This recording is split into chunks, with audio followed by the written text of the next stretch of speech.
왕이신 나의 하나님이여, 내가 주를 높이고 영원히 주의 이름을 송축하리이다. 내가 날마다 주를 송축하며 영원히 주의 이름을 송축하리이다. 아멘. 거룩하신 하나님, 여호와 하나님은 위대하시며 찬양받으시기에 합당하신 분. 그래서 오늘도 저희들이 주님 앞에 나와 우리를 위하여 독생하신 아들 예수 그리스도를 보내주시고 우리를 사랑하여 구원의 방전에 들게 하시고 영원한 천국 백성으로 삼으신 그 크신 사랑과 은혜를 이 시간에 생각하며 감사와 찬송으로 예배를 드리고자 합니다. 이 시간에 오셔서 2000여 년 전에 태어나셨던 그 주님이 지금도 살아계셔서 이 시간에도 우리의 심령에 오시는 역사가 이 예배를 통하여 체험되어지게 도와 주시옵소서. 예수님의 이름으로 기도드리옵나이다. 아멘. 오늘 주시는 하나님의 말씀은 구약성경 이사야서 9장 1절부터 7절까지의 말씀입니다. 한 목소리로 함께 봉독하겠습니다. 전에 고통받던 이들에게는 희망이 없을지로다. 예전에는 여호와 앞에서 스불론 땅과 납달리 땅이 멸시를 당하게 하셨더니 후에는 해변길과 요단 저쪽 이방의 갈릴 길을 영원하게 하셨느니라. 그 안에 해가던 백성이 큰 빛을 보고 사망의 그늘진 땅에 거주하던 자들에게 빛이 비치도다. 주께서 이 나라를 상상하게 하시며 그 즐거움을 더하게 하셨으므로 수수하는 즐거움과 탈심을 나눌 때 즐거움같이 그들이 주 안에서 즐거워하오니 이는 그들이 무겁게 맨 멍에와 그들의 어깨의 채찍과 그 앞대자의 막대기를 주께서 꺾으시되 미디안의 날과 같이 하셨음이니이다. 어지러이 싸우는 부인들의 신과 피를 그것을 그의 섭같이 살라지리니 이는 하나님과 우리에게 낳고 하나님을 우리에게 주신 바 되었는데 그의 어깨는 정사를 배웠고 그의 이름은 기념자라 모사라. 전능하시는 하나님이라 영존하시는 아버지라 평강의 왕이라 할 것이니라. 그 정사와 평강의 여함이 무궁하며 또 다윗의 왕자와 그의 나라에 불림하여 그 나라를 굳게 세우고 지금 이후로 영원히 정의와 공의로 그것을 보존할 것이라. 만군의 여호와의 열심히 이를 이루시리라. 아멘. 감사합니다. 오늘 우리가 성탄절을 맞이해서 오늘 성탄도 그냥 밋밋한 성탄이 아니라 화이트 크리스마스로 우리로 하나님 주시는 은혜를 이 자연적인 어떤 이런 일들로 인하여서 더 우리 인간의 감정을 풍부하게 하시는 그런 은혜도 있는 날입니다. 물론 제 생각입니다만 그래서 그런지 많은 분이 못 나오셨어요. 그렇지만 이곳에 계시든 어느 곳에 계시든 하나님께서 우리 성도들에게 동일한 은혜로 오히려 더 마음속 깊이 하나님을 사모하는 마음으로 그들에게도 함께 하시기를 주 이름으로 축복합니다. 오늘 읽은 6절 말씀에 이는 하나님가 우리에게 낳고 하나들을 우리에게 주신 바 되었는데 라고 그렇게 기록되어져 있습니다. 하나님가 우리에게 낳고 한 아들을 우리에게 주신 바 되었는데 이 말을 우리가 면밀하게 따져보면 예수님을 그냥 예수님의 이 아들로 이 세상에 태어난 게 아니에요. 이미 아들이셨어요. 이 땅에 하나님의 이 종으로 또 마리아를 통하여 이 땅에 한 아기가 태어났는데 그 산의 아이였는데요. 우리는 그때 남자아이가 태어났다고 보통 세상적으로 얘기하지만 이 경우에는 이미 아기가 태어났는데 그냥 아들이 태어났다라고 얘기할 수 없는 이유가 이미 그분은 태어나기 전부터 아들이셨어요. 누구예요? 하나님의 아들이셨다는 거예요. 이게 참 중요한 의미를 갖고 있습니다. 아기로 낳아진 것이 아니라 아들로 하나님께서 우리에게 주셨다. 이 의미를 여러분 깊이 생각해야 돼요. 하나님의 아들이 하나님과 함께 계셨는데 그 아들을 우리에게 주신 거예요. 그냥 인간적으로 한 아기가 태어난 게 아니에요. 그래서 성탄절은 우리가 깊이 생각해야 될 부분이 바로 이겁니다. 그냥 한 아기가 구유에서 마구간에서 태어나서 동방박사가 와서 경배를 하고 그런 이미지로만 우리가 생각하고 생탄절을 보낼 게 아니라 하나님의 아들이신 분이 태초부터 계시던 그분이 육신을 입고 이 땅에 오신 아들이었던 분이 아들로 태어나신 사건이 이 성탄의 사건이라는 겁니다. 그렇기 때문에 이 사실은 우리에게 무엇을 얘기해 주느냐? 예수님은 사람이셨으면서 하나님이셨다라고 하는 것을 얘기합니다. 그래서 신인 양성을 가지고 있다라고 그렇게 얘기할 수가 있는 겁니다. 육체를 입은 아기로 태어나 사람으로 이 땅에 살아가셨지만은 그러나 그분 자체는 하나님의 아들로서 이 땅에 오셨다라고 하는 것을 우리가 기억하는 것이 중요하다는 거예요. 그러니까 성탄은 그냥 한 아기가 태어났다 이게 아니라 하나님의 아들이 우리에게 오셨다. 하나님의 아들이라고 하는 이 부분을 여러분들이 기억해야만 됩니다. 이 성탄절에 보통 사람들이 선물을 주고 왔습니다. 그렇죠? 예. 본사에 선물 뭐 갖고 오셨어? 아무도 안 먹었는데. 또 무슨 선물을 주고 받았는데? 예. 예전 어렸을 때는 그랬잖아요. 뭐 그전에 우리 60, 70년대는 무슨 크리스마스 추리를 할 형편도 안 되고 그렇지만 그래도 그때 양말은 걸어놨던 것 같아. 여러분 양말 걸어놓은 기억이 있으십니까? 네. 아침 보통 뭐 8시 막 이렇게 지나야 깨가는 아이들이 새벽같이 일어나서 양말을부터 확인해 봅니다. 아무것도 없으면 얼마나 실망스러웠었는지. 그런데 그 아이들에게 양말에는 없었지만 아침에 일어나서 세수하고 툴툴거리고 나오는데 짠 하고 어머니 아버지가 커다란 선물을 안겨줄 때 그때 그 기쁨이 실망스러웠던 그 감정이 사라지고 그 슬픔보다 갑절로 큰 기쁨을 경험하게 되는 이런 일들이 있어요. 요새는 선물 사준다고 애들이 싫어하더라고요. 어떻게 해요? 돈으로 달라고 그래요. 자기가 알아서 필요한 거 사쓰겠다고 돈으로 달라고 그래요. 참 세대가 참 멋이 없는 그런 세대가 되어져 가고 있는 것 같아요. 그런 의미에서 이 성탄은 다시 한번 생각해야 되는데 무엇을 생각하냐? 그냥 우리를 위하여 구세주 예수께서 이 땅에 인간의 몸을 입고 태어났습니다. 그리고 그가 장성하여 십자가를 지고 우리의 죄를 대신하여 십자가에 돌아가시고 부활하시고 승천하셨습니다. 라고 하는 스토리로만 생각할 게 아니라 이 성탄에 오신 예수님이 우리에게 가져다 준 선물이 있습니다. 그 선물이 뭔가 하는 것을 아는 필요가 있습니다. 왜냐? 제가 계속하여 우리 새벽이나 수요일이나 말씀드리지만 예수 안에 있는 사람들은 이미 하나님의 아들이 되어졌어요. 내가 되고자 하는 의지가 있다거나 내가 하나님의 아들로서의 자격이 있거나 그래서 되는 게 아니라 그랬죠. 어떻게 하나님의 자녀가 돼요? 그리스도, 예수, 밖에서, 안에서. 이게 중요하다고 그랬잖아요. 여러분, 다른 건 다 잊어먹어도요. 나는 예수 안에 있습니다. 지난 이 목요일인가 금요일날 요양원에 계신 어머니한테 갔어요. 근데 예전에 그 전주에 갔을 때보다 좀 좋아지신 것 같아요. 그래서 물었죠. 어머니, 다른 거 다 잊어먹어도 뭘 잊어버리지 말라고 그랬죠? 꼭 하나 기억하라고 그랬죠? 그게 뭐야? 그랬더니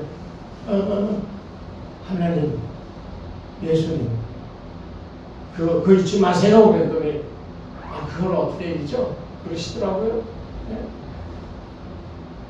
왜 자꾸 그런 말씀을 이제 드리는가?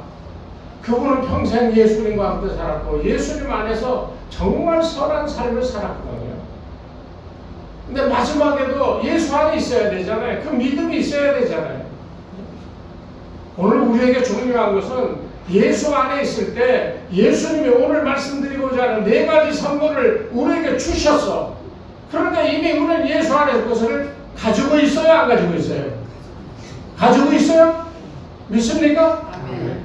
그런데 왜 사용을 못하며 살아가냐는 거예요. 이게 우리 그리스도인들의 약한 부분입니다.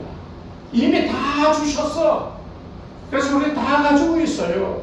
그런데 그것을 제대로 써먹지를 못하고 있는 게 오늘 그리스도인들의 연약함이라는 거예요. 오늘 예수님을 통하여 하나님께서 우리에게 주신 네 가지 선물이 뭔가 하는 것을 오늘 말씀을 통해 살펴봅니다. 여기에 보면 6절의 중간에 보면 그의 어깨는 정사를 메었고 그랬는데 그 이름이 기묘자 그 다음에 모사라 그랬어요. 이 기묘자와 모사라고 하는 말은 원래 같이 붙여서 쓰는 말이에요. 기묘자라고 하는 것은 말 그대로 정말 상상할 수 없는 그런 놀라운 어떤 부분들이 있는 것을 말하고, 모사라고 하는 게 뭐겠어요? 예전에 전쟁을 하러 왕이나 장군이 나가면 전쟁을 어떻게 수행해야 될지 여기서 돕는 모사가 있어. 그것을 군사라 그랬잖아요. 제일 유명한 군사가 누굽니까? 유비를 도왔던 제갈공명이었잖아요. 바로 여기 보면 모사라, 기묘자라고 하는 말은 한마디로 얘기하면요, 놀라운 우리의 상담자가 되어주신다는 거예요. 상담자가 뭡니까? 내 문제가 있고 삶에 어떤 도저히 해결할 수 없는 부분이 있을 때 가서 이거 어떻게 할까요? 하고 물어보고 답을 얻기 위해서 찾아가는 것이 상담자예요. 제가 그 상담학을 공부하면서 주로 우리 식으로 하면 원어병원이죠. 미국에 애타람 다니는 원어병원에 그 환자들을 돌보는데요.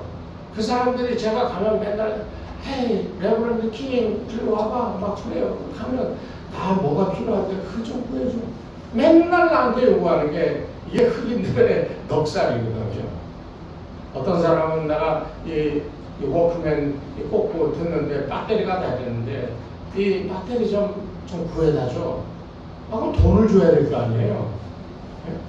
그런데 돈도 안 주고 배터리 구해달라고 그러고 뭐 구해달라고 그러고, 또 제가 오지랖이 넓은지 또 얼마 안 되는 거니까 구해다 주고 그랬더니 나만 가면 그렇게 좋아하고 의사들에게 잘 얘기하지 않는 그런 부분들을 저한테 얘기해서 제가 그걸 보고서로 써 올려서 그 매니저한테 올리면 너는 진짜 이 상담이 너의 천성이라고 이거 박사 고정 하라고 그런 거지. 그래서 할까 하는데 돈이 너무 많이 들더라고요. 그리고 과정이 7년이었어요. 에머리 대학, 콜롬비아 대학, 그리고 또 ITC라고 하는 대학 3개 학교가 공동으로 하는 프로그램인데 7년을 해야 돼. 한 학기에 돈이 2만 몇천 불씩. 그러니 돈이 어디 있어요?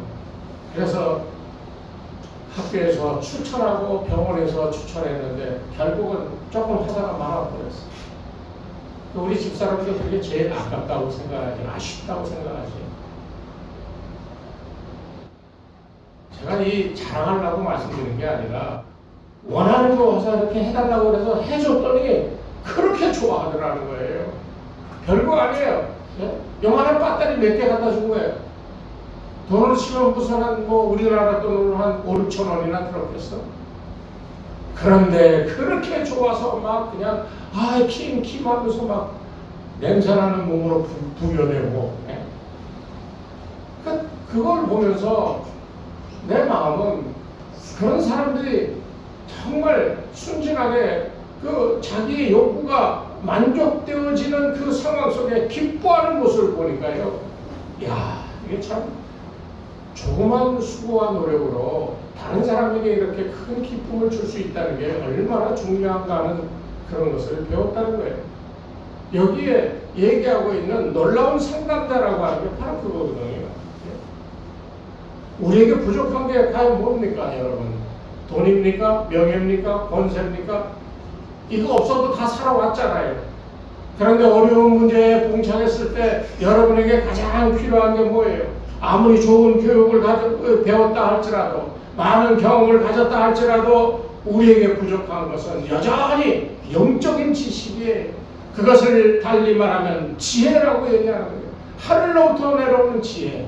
여기 기묘자라 모사라고 하는 말은 이 주님께서 그 모범을 보이셨는데 어떤 문제를 만나든지 간에 그것을 다 해결할 수 있는 능력을 보여주셨다는 거예요. 아니 예를 들면 그런 거죠.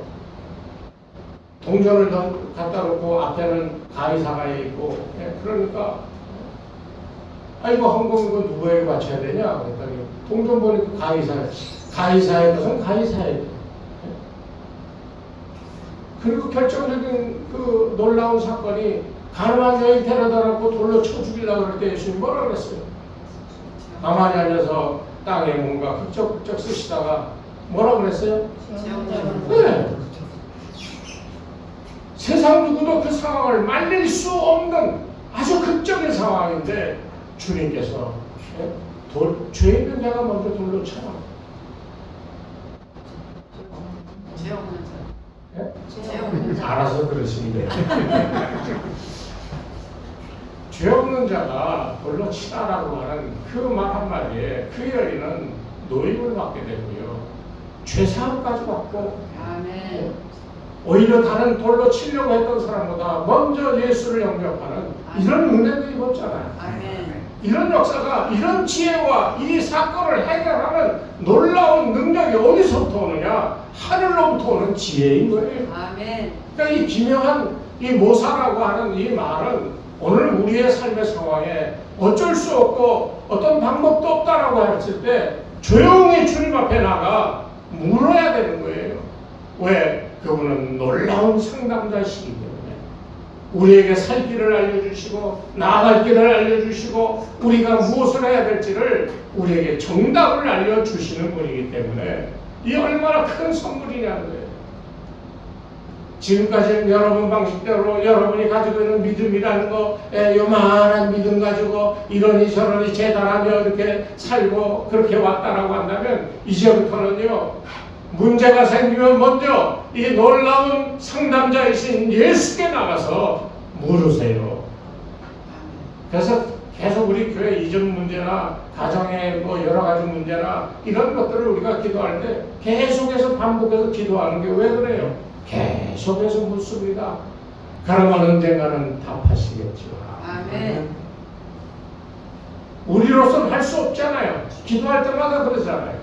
우리가 무슨 돈이 있는 것도 아니고 능력이 있는 것도 아니고 아무것도 할 수 없는 그런 부족한 존재들이지만은 그러나 하나님 옮겨 주실 곳으로 우리를 인도하실 줄로 믿습니다. 계속 여쭤보는 거잖아요. 안 된다 그러면 하나님께서 안 된다고 우리에게 응답하실 것이고 그래 어느 곳에 너희를 인도하여 갈 좋은 예배 장소가 있다. 새로운 성경으로 인도해 주실 날이 곧 응답할 날이 멀지 않았다는 것을 우리가 믿어야만 됩니다. 우리가 아무리 똑똑하고 아무리 권세 있고 사람들 위에 있는 그런 존재라 할지라도 여전히 부족한 것은 지혜인 겁니다. 지혜가 부족한 거예요. 그렇기 때문에 메시아 예수 그리스도가 우리에게 중요한 거예요. 오늘 그리스도 안에서 우리가 살아간다라고 하는 이 믿음 하나 그래서 그리스도 안에 있으니까 자연적으로 우리는 그리스도에게 감추어져 그리스도로 옷 입은 존재가 되어지니까요. 그 안에 있을 때 하나님이 누구신지를 알게 되는 거예요. 이 지혜가 얼마나 큰 지혜인 줄 아십니까?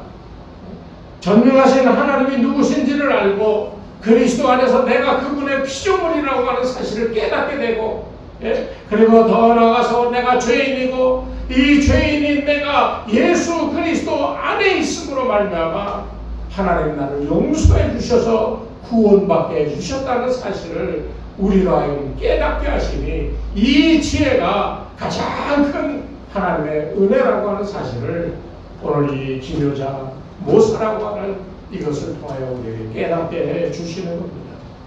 그렇기 때문에 우리 인생의 목적이 뭐냐? 사람마다 다 목적이 뭐냐고 물어보면 다른 말들이 나오죠. 나는 좀 부자가 되고 싶다. 나는 장가가고 싶다. 나는 시집가고 싶다. 나는 뭐 직장을 얻고 싶다. 나는 아들들이 잘 되는 것을 보고 싶다. 뭐 다 인생의 목적들 기도하는 것들이 다 달라요. 그러나 여러분 예수 그리스도 안에 있으면서 하나님이 어떤 분이시고 그분이 나의 죄를 용서하시고 그리스도 안에 있는 나에게 날마다 새로운 힘과 지혜를 공급해 주심을 깨닫는 이 사람은 이제 남은 생애의 목적이 내가 무엇을 위해 살아야 되는지를 알게 하시는 거예요. 이게 지혜인 거예요. 이 지혜를 가진 사람과 가지지 못한 사람은 그 삶의 차이가 엄청나게 벌어진다는 것을 여러분 기억해야 됩니다. 예수 그리스도를 통하여 이 크리스마스에 하나님께서 여러분들에게 오셔서 여러분들에게 지혜자가 되어 삶의 지혜를 풍성하게 주시는 은혜가 있기를 주의 이름으로 축복합니다. 두 번째 여기 보면 전능하신 하나님이라 그랬어요. 제가 뉴욕에서 그 시험을 보는데 뭐 필기 시험 다 끝나고 이제 상담을 하는 거예요. 이제 그 시험 그 교수들하고 이렇게 마주 보면서 그걸 오랄 테스트라고 그러는데 뭐 여러 가지 질문을 하는데 이제 영어로 뭐라고 얘기를 하죠. 그런데 한 교수가 저보고 그러는 거예요. 그거는 칼빈이스트지? 그래서 예, 난 장로교인이니까 그렇습니다. 그렇다면 칼빈의 신학을 한마디로 한 단어로 얘기하면 뭐라고 얘기할 수 있겠냐? 그래서 가만히 생각했는데 이 전능하신 하나님을 듣고 제가 배우기도 그렇게 배웠고 그래서 영어로 Sovereignty of God 하나님의 전능하십니다. 그랬더니 그 교수가 이러면서 잘 넘어갔어요.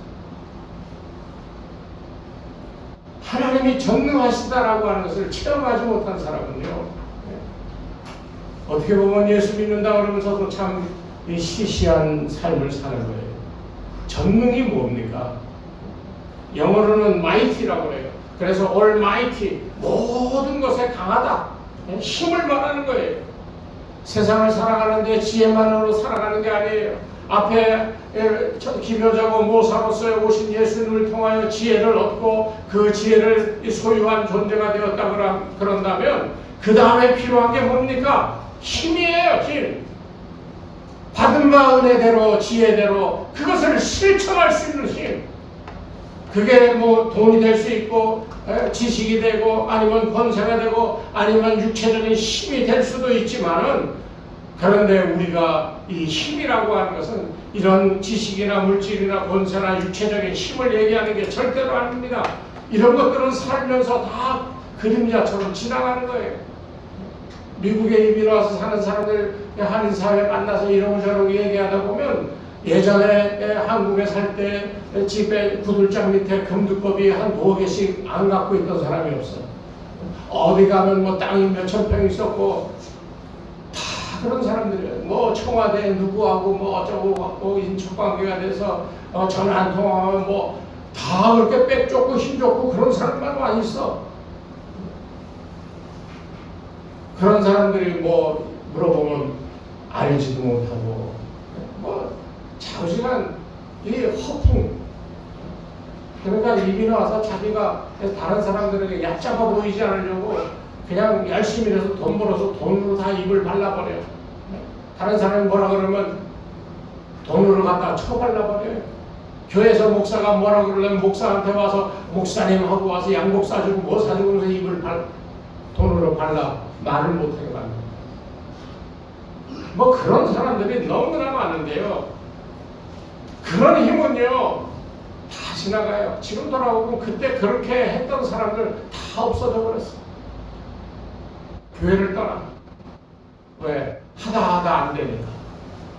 교회 그리스도인은 그런 것으로 힘삼는 존재가 아닙니다. 우리의 힘은 다른 거 아니에요. 오로지 예수님이 힘이에요. 여기 전능하신 왕이라고 그랬잖아요. 전능하신 하나님이 있다고 그러셨잖아요. 누가? 예수님. 태어나신 예수님이 전능하신 하나님이라고 그랬어요. 그에게는 전능, 능치 못할 일이 없는 분이라는 거예요. 그러니까 우리가 힘으로 삼아야 될 것은 돈이나 권력이 아니라 바로 예수 그리스도라는 거예요. 그분 자체를 우리에게 선물로 선물로 주셨다는 거예요. 무슨 선물이요? 내가 세상을 살아가며 하나님이 주신 지혜를 바탕으로 그 지혜대로 모든 일을 행할 수 있는 힘의 원천으로 예수님이 우리에게 오셨기에 그분이 바로 나의 힘이고 나의 권력이고 능력이다고 그렇게 성경은 얘기하고 있는 겁니다. 전능하신 하나님, 죄와 사망의 권세를 이기게 하셨어요.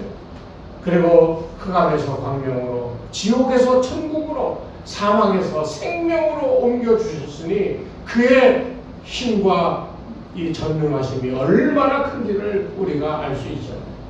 그러니까 여러분들은 이미 예수 믿고 구원받았습니다 라고 하는 확실한 믿음이 있다면 여러분은 이런 주님의 능력을, 전능하신 힘을 체험하신 분들이에요.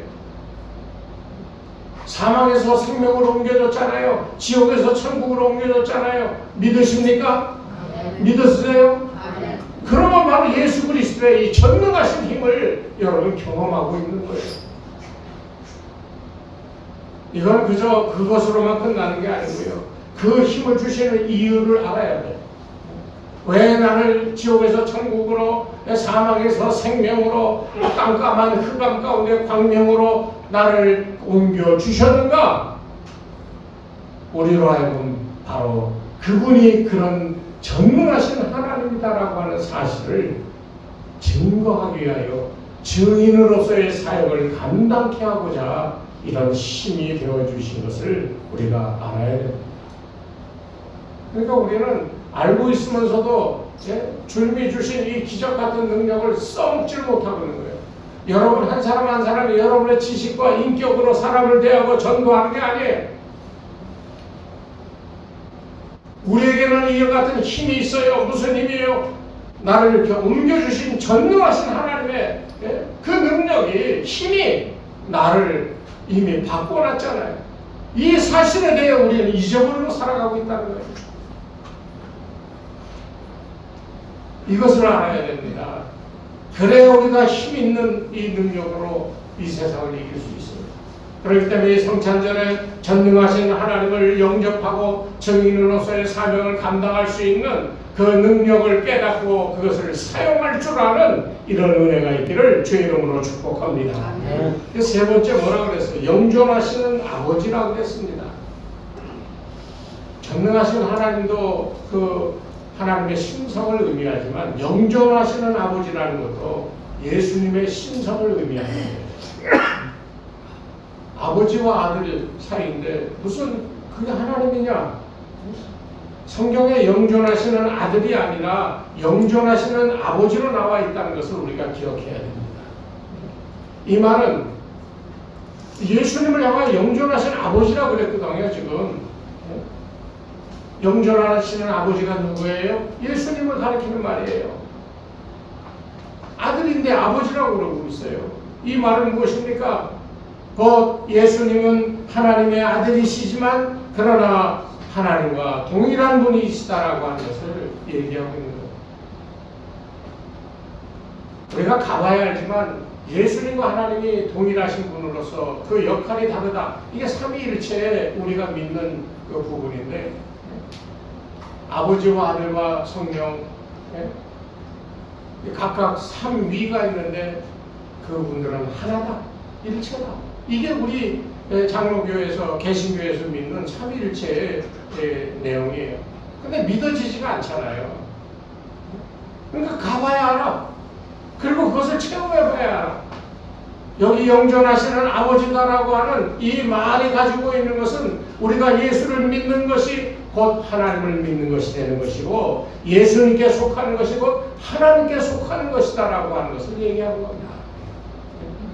전쟁을 할 때도요, 어느 편에 서 있느냐에 따라 자기가 패망하여 노예가 되든가 아니면 이겨서 승전가를 부르며 많은 것들을 전리품을 취할 수 있는가 하는 것은 내가 어느 쪽에 속해 전쟁에 참여하는 거냐 하는 거에 달립니다. 여러분 세상을 살아가는 동안에 세상에 속하여 있으면요, 세상의 것은 좀 거둬들이고 그것으로 만족스럽고 좀 기뻐할지는 모르지만 마지막 때는 어떻게 할래요? 마지막 심판의 자리에서는 여러분 어떻게 할래요? 세상에 뭐 걸리고 먹은 거 내놓으면서 봐달라고 그러면 봐주실까요? 오로지 하나님이 보시는 것은 어느 쪽에 속했냐는 거예요. 영존하신 아버지이신 예수님께 속하여 있느냐, 이것을 하나님이 따지고 묻고 바라본다는 거예요. 그렇기 때문에 이 영존하신 아버지라고 하는 이 말의 의미는 우리가 예수를 믿지만 이미 하나님의 사람이 되고 하나님의 자녀가 되고 하늘나라의 백성이 되어짐을 이 말씀은 우리에게 의미하고 있는 겁니다. 다시 말하면 하나님과 가족이 되었음을 얘기합니다. 뭐 유명한 사람, 힘 있는 사람의 친척만 돼도요, 그 사람 이름은 들먹거리고 급할 때는 전화해서 좀 도와달라고 그러고 그러면서 큰 소리 지르고 사는 거예요. 우리는 하나님과 가족이야. 뭐 사돈의 팔촌이 아니야. 그냥 가족이야. 예? 아버지와 아들 사이는 몇 촌입니까? 1촌이에요. 이거잖아요, 이거. 부부간에가 1촌. 자녀들은 2촌. 부부는 무척. 무촌이나 1촌이나. 아니? 법적으로 안 되나? 법적으로 안 해달래? 법적으로 어떻게 됩니까? 1촌은 그래도 가족이고 뭐 재산 분배할 때 촌 관계가 달라요. 그러니까 일반적으로 보면 이 형제 아버지와 자식 간에 2촌이라고 보통 얘기합니다.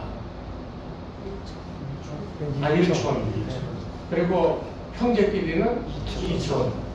아버지의 형제의 자식들하고는 4촌. 아버지의 형제에게는 3촌. 이렇게 되는 거거든요.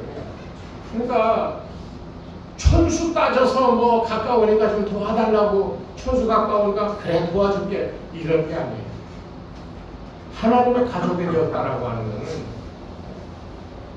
이게 무소불위의 능력을 받아 행사할 수 있는 위치에 있다는 것을 아십니다. 예수 안에 있는 사람은 능치 못할 일이 없다고 그랬잖아요. 네. 뭐를 걱정하십니까? 예수님이 오신 것은 이 같은 사실을 우리에게 깨닫게 해주고, 야, 이것이 내가 너희 인생들에게 주는 선물이야 하고 그것을 우리에게 좀 주시는 거예요.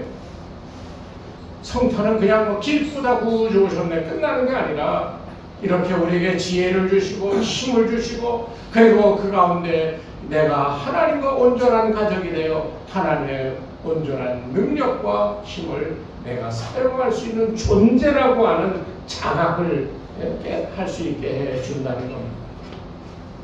이게 우리가 이방인으로서가 아니라 하나님의 자녀로서 이 땅을 살아가야 될 것을 우리에게 얘기하는 사도 바울의 아주 중요한 어떤 신학적인 의미예요. 여러분은 하나님의 자녀들입니다. 하나님의 가족이에요. 이방인이 아님을 여러분 다시 한번 이 성탄절에 예수님의 오심을 통하여서 깨닫는 은혜가 있기를 주의 이름으로 축복합니다. 마지막으로 여기 보면 평강의 왕이라고 그랬어요. 크리스마스에 주님께서 오셔서 주신 네 번째 선물은 평강입니다. 오늘날 세상을 보십시오. 우크라이나 전쟁 벌써 1년이 지나 2년째 돼가는데도 끝나질 않아. 온갖 세균이 창궐해서 지금도 코로나로 지금 뭐 어려움을 겪어요. 어느 교회는 코로나 환자가 뭐 몇 명이 발생해서 막 소독을 하고 뭐 며칠 동안 전락들지 못하게 하고, 현재도 그래요. 또 독감은 또 얼마나 심합니까? 저는 한 2달을 나갔던 것 같아요. 지금도 다른 분들 보면 뭐 모임에 왜 안 나왔냐 하면 독감이 걸려서 못 나갔다고. 대부분 그런 일들이 벌어지는 세상을 살아갑니다. 이게 이상기후 때문에 또 받는 이 위협감이 얼마나 커요. 정말 이상기후 때문에 고생을 많이 합니다. 또 지진은 왜 또 그렇게 많이 나요? 얼마 전에는 아이슬란드에 화산이 터졌고, 뭐 화산 폭발하고 지진이 일어나고 해일이 일어나고 참으로 어려운 일들이 많은 세상입니다. 그런데 주님이 오시면서 우리에게 주신 모든 선물의 기초적인 바닥을 깔고 있는 것이 뭐냐? 내가 너희들에게 평강을 주리. 모든 삶 가운데 평강을 누릴 수 있게 해 주겠다라고 하는 것이 이 성탄의 귀한 네 번째 선물이라는 거예요. 그렇기 때문에 평강 그 자체이신 예수님을 영접하는 것, 이 사실이 중요한 거예요. 평강 자체이신 그분을 우리가 영접하고 우리가 그 안에 들어가 있으면 우리의 삶이 어떻게 되겠어요? 예수님의 평강이 그대로 나의 평강이 되어지는 겁니다. 이것을 위하여 우리가 예수님을 영접하는 거예요. 남녀노소를 불문하고 모든 사람에게 필요한 게 이 평강입니다. 그런데 보세요. 여러분 진실로 평강을 누리며 살고 있습니까? 맨날 아이고 그런 거예요. 뭐 저도 뭐 무릎 아프고 발목 아프고 뭐 어디 아프고 교회는 또 왜 이렇게 어렵게 힘들게 점점 돌아가는지. 다 둘러봐도 어려운 뿐인데 불평불만이 나올 수밖에 없는, 평강을 누릴 수 없는 그런 여건들이 너무나도 많은 우리 주변의 삶의 환경인데요. 왜 평강을 못 누리느냐? 돈이 없어서, 힘이 약해서, 환경이 열악해서? 아니요. 하나님과 평화를 누리지 못하기 때문입니다. 성경은 참 아이러니하게도 하나님 우리가 지금 어려우니 돈 좀 주세요 그러면 옛다고 주면 얼마나 기쁘고 즐거워요. 근데 하나님은 그런 방식이야. 성경을 보면 전부 다 먼저 하나님과의 화목함을 이루라고 그러고 하나님이 주시는 평강을 누리라고 그러고 예수 안에 있으면 너희에게 모든 것을 더하여 주겠다고 그러고 항상 이런 조건이부터. 그런데 이 조건이 구원의 조건이고 이 조건이 우리가 이 땅에서 영화롭게 살 수 있는 조건인 것을 우리가 깨달아야 된다는 거예요. 그런 의미에서 네 번째 이 평강이라고 하는 선물은 우리에게 무지무지하게 중요한 거예요. 여러분 마음속에 평강을 이뤄보십시오. 평화를 누리며 감사와 감격이 넘쳐날 때 하나님은 그 위에 그 하나님께서 모든 것을 더하여 주시는 축복의 역사로 임하여 주시는 겁니다. 우리가 평화를 이루지 못하는 것이 문제예요. 그래서 바로 예수님이 이 평강을 가지고 우리에게 오신 겁니다. 오늘 이 시간에 여러분 마음속에 하나님이 주시는 평강이 넘쳐나시기를 주의 이름으로 축복합니다. 이번 이 성탄절에 이 네 가지 선물, 지혜와 힘과 그리고 영존하시는 아버지의 우리를 감싸 안아 주시는 그 놀라운 은혜와 그 안에서 누리는 평강이 여러분 가운데 넘쳐나시기를 주의 이름으로 축원합니다. 하나님 아버지 감사합니다.